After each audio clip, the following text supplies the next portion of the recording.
Hey there, Grumpy Old Fart here.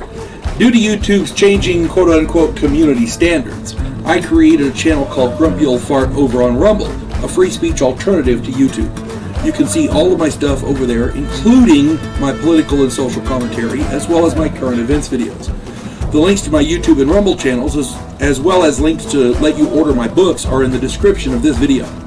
If you enjoy my content, please like, share, subscribe, and comment. I welcome your comments, even if you disagree with me. Now, on with the video. Hey there, Grumpy Old Fart here. I'm doing a UFO encounter video about the Carlos de los Santos event from 1975. I don't really know what to call it. This is one of the more, I don't know, weird claims.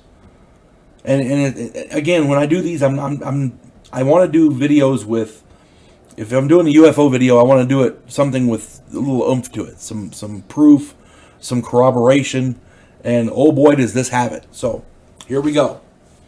Pilot Carlos de los Santos was leaving let me see if I get this name right. Zihuatanejo, Zihuatanejo,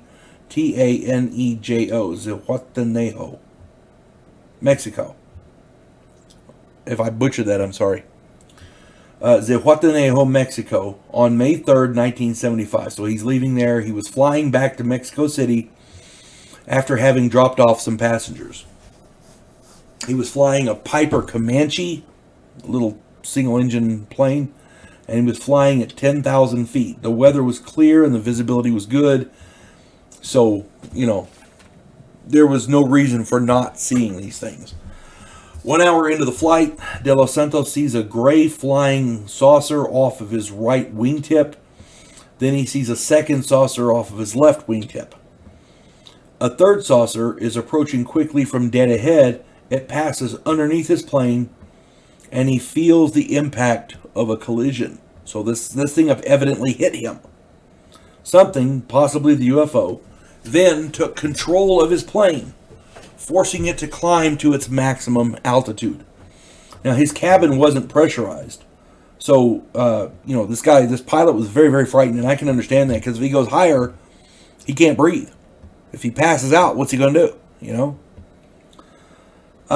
His Mayday radio transmission was clear evidence that he was frightened, and they have recordings of this thing. So, I think there's a law they have to record any kind of a transmission.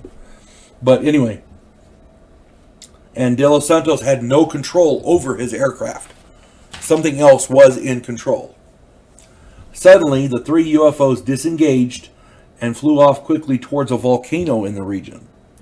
De Los Santos was able to regain control, and he was attempting to land at the Mexico City airport, but his landing gear would not extend. He was forced to circle the airport while he used a screwdriver to manually lower the gear so that he could land safely. He was able to get down safely, but that had to be a harrowing experience, and kudos to him for keeping his head. There's some people would just lose it and go crazy at that point and not think to lower the landing gear and all that. They would, Lord knows what they would do. They just freak out. This guy apparently kept his head, so kudos to him. Luckily, the Mexican air traffic control had tracked the three UFOs, and they came to his defense, thus saving his career as a pilot.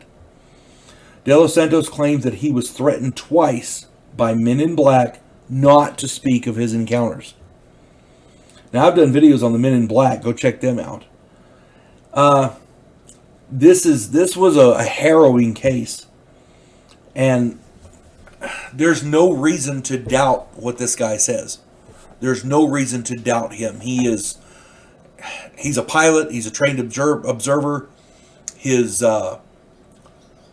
story was corroborated by the Mexican air traffic control and his transmission, his radio transmission. In this case, we have radio transmission recordings. We have damage to an airplane, and we have air traffic control data, the tapes, to prove that this event did in fact occur. So, man, this is one of the better documented cases. it was really big in Mexico, but it didn't really have a lot of impact in America. But man, this is the kind of UFO encounter that ufologists dream of, because it's got everything.